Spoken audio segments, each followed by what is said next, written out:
دنیا میں ہونے والی ہر طرح کی برائی کی بنیاد اگر دیکھی جائے یا اسے تلاشا جائے تو وہ دنیا کی محبت نکلتی ہے۔ اگر کوئی شخص کسی پر ظلم کر رہا ہے، کسی کا مال چھین رہا ہے، کسی کی زمین پر قبضہ کر رہا ہے، اس کے پیچھے دنیا کی محبت ہوتی ہے، دنیا میں زیادہ وقت زندہ رہنے کی امید ہوتی ہے، دنیاوی عیش و آرام کی چاہت ہوتی ہے، اسی طرح منصب کی چاہت،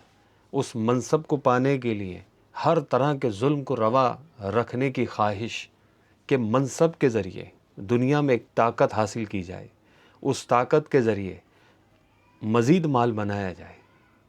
مزید دنیا بنائی جائے، مال و اسباب کو بڑھایا جائے، جائیدادیں بڑھائی جائیں اور خوب عیش و آرام کے ساتھ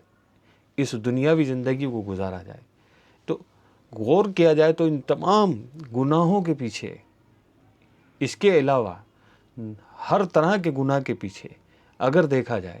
تو یہی دنیا کی محبت نکل کر آتی ہے۔ رسول اللہ صلی اللہ تعالی علیہ وآلہ وسلم نے ارشاد فرمایا، دنیا کی محبت ہر برائی کی بنیاد ہے۔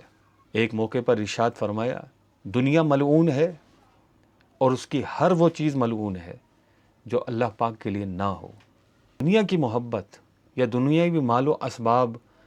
کی آمد کوئی قابل تعریف چیز نہیں ہے، قابل رشک چیز نہیں ہے۔ دنیاوی مال و اسباب پر رشک کرنے کے بجائے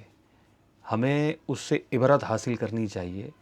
کہ دنیاوی مال و اسباب کا آنا اور وافر مقدار میں آنا یہ کوئی اچھی علامت نہیں ہے۔ حضرت سعید بن مسعود رحمۃ اللہ تعالی علیہ نے فرمایا کہ جب تم ایسے شخص کو دیکھو کہ جس کی دنیا بڑھ رہی ہو اور آخرت کم ہو رہی ہو اور وہ اس بات پر راضی ہو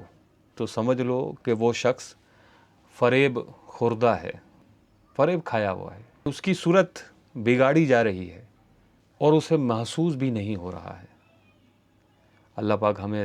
محفوظ رکھے، اللہ پاک اپنی رضا کا پروانہ ہم سب کو نصیب کرے۔ ملتے ہیں انشاءاللہ اگلی ویڈیو۔